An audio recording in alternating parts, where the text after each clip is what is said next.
السلام علیکم ورحمۃ اللہ وبرکاتہ۔ سامعین و سامعات، چلیں آج میں آپ لوگوں کے سامنے ایک دلچسپ واقعے کے ساتھ آیا ہوں۔ یہ واقعہ ہے سیدہ زینب رضی اللہ عنہا کی داستان مصیبت۔ چلیں واقعہ شروع کرتے ہیں۔ سیدہ زینب رضی اللہ عنہا جب پیدا ہوئیں تو اس وقت اللہ کے نبی صلی اللہ علیہ وسلم کی عمر مبارک 30 سال کی تھی۔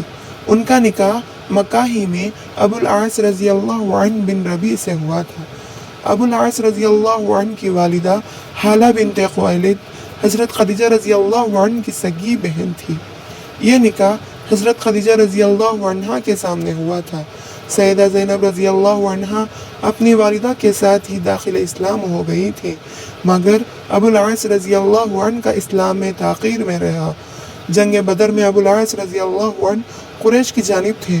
ان کو عبداللہ بن جبیر بن نعمان انصاری نے اسیر کر لیا۔ سیدہ زینب رضی اللہ عنہا نے ان کے فدیے میں اپنا 2 ہار بھیجا تھا جو خدیجہ رضی اللہ عنہا نے بیٹی کو جہیز میں دیا تھا۔ ابتدائی ایام نبوت میں کافران مکہ نے ابو العاص رضی اللہ عنہ کو بہت اکسایا کہ وہ حضرت زینب رضی اللہ عنہا کو طلاق دے دے، مگر اس نے ہمیشہ انکار ہی کیا۔ ایک موقع پر اللہ کے رسول صلی اللہ علیہ وسلم نے اس فعل کی توصیف شکر گزاری کے ساتھ فرمائی تھی۔ ابو العاص رضی اللہ عنہ نے اسیری بدر سے رہائی پاتے ہی اللہ کے نبی کریم صلی اللہ علیہ وسلم سے وعدہ کیا کہ سیدہ زینب رضی اللہ عنہا کو ہجرت کی اجازت دے دے گا۔ چنانچہ سیدہ اپنے والد مکرم کی خدمت اقدس میں پہنچ گئیں۔ سفر ہجرت میں سیدہ زینب رضی اللہ عنہا کی مزاحمت حبار بن الاسود نے ذاتان کرتی تھی۔ اس صدمے سے ان کا حمل ساقط ہو گیا تھا۔ حبار بن الاسود فتح مکہ کے بعد مسلمان ہو گیا تھا اور رحمت للعالمین صلی اللہ علیہ وسلم نے اس کا جرم معاف کر دیا۔ نبی کریم صلی اللہ علیہ وسلم نے ان کی مناقبت میں فرمایا، یہ میری بیٹیوں میں افضل ہے، میرے لیے اسے مصیبت پہنچی۔ ابو العاص رضی اللہ عنہ کو سیدہ زینب رضی اللہ عنہا سے بہت محبت تھی۔ ابو العاص رضی اللہ عنہ 6 ہجری میں تجارت کے لیے شام گئے تھے۔ اس وقت قبیلہ قریش مسلمانوں کا فریق جنگ تھا، اس لیے ابو بصیر و ابو جندل رضی اللہ عنہما کے ہمراہی مسلمانوں نے جو اسلام لانے کے جرم میں قریش کی قید میں رہ چکے تھے اور اب سرحد شام پر ایک پہاڑ پر جا گزرے تھے، اس قافلے کا تمام سامان ضبط کر لیا، مگر ابو العاص رضی اللہ عنہ کو گرفتار نہ کیا۔ ابو العاص رضی اللہ عنہ وہاں سے سیدھا مدینہ طیبہ پہنچے۔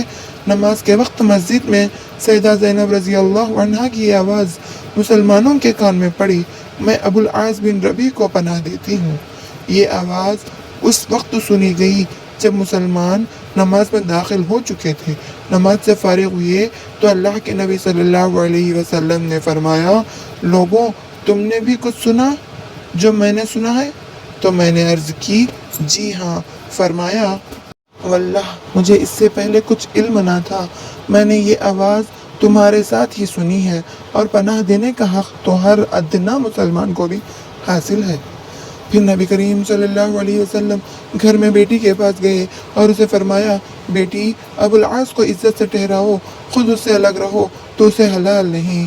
تو سیدہ زینب رضی اللہ عنہا نے عرض کی، تو وہ تو مال قافلہ واپس لینے کو آیا ہے۔ تب نبی کریم صلی اللہ علیہ وسلم نے لوگوں میں یہ تقریر فرمائی، اس شخص کے متعلق جو ہم میں سے ہے وہ تم جانتے ہی ہو، تم کو اس کا جو مال ہاتھ لگ گیا ہو تو یہ داد الہی ہے، مگر میں پسند کرتا ہوں کہ تم اس پر احسان کرو اور مال واپس کراؤ، لیکن اگر تم اسے انکار کرو گے تو میں سمجھتا ہوں کہ تم زیادہ حقدار ہو۔ لوگوں نے سارا مال حتیٰ کہ اونٹ کی نکیل کی رسی بھی واپس کر دی۔ ابو العاص رضی اللہ عنہ سارا مال لے کر مکہ پہنچے اور ہر ایک شخص کی ذرہ ذرہ چیز ادا کر دی۔ پھر دریافت کیا کہ کسی شخص کا کچھ رہ گیا ہو تو ضرور بتا دے، تو سب نے کہا، اللہ تجھے جزائے خیر دے، تم تو وفا و کریم نکلے۔ تب ابو العاص رضی اللہ عنہ نے کلمہ شہادت پڑھا اور فرمایا کہ اب تک مجھے یہی حال اسلام سے روکتا رہا کہ کوئی شخص مجھے مار لینے کا الزام نہ دے، اور اب میری ذمہ داری نہ رہی تو میں اب قلعت اسلام سے ملبس و مزین ہوتا ہوں اور مدینے کو روانہ ہوں۔ وہ مدینہ پہنچے تو نبی کریم صلی اللہ علیہ وسلم نے 6 سال کی مفارقت کے بعد نکاح اول ہی پر سیدہ زینب رضی اللہ عنہ کو حضرت ابوالعاص رضی اللہ عنہ کے گھر رخصت کر دیا۔ سامعین، یہ تھی سیدہ زینب رضی اللہ عنہ کی داستان مصیبت۔ چلیں انشاءاللہ آئندہ اور ایک واقعے کے ساتھ آپ کے سامنے رہوں گا۔ تب تک آپ مزید ویڈیوز کے لیے میرے اس چینل کو سبسکرائب کریں اور لائک کریں۔ السلام علیکم ورحمۃ اللہ وبرکاتہ۔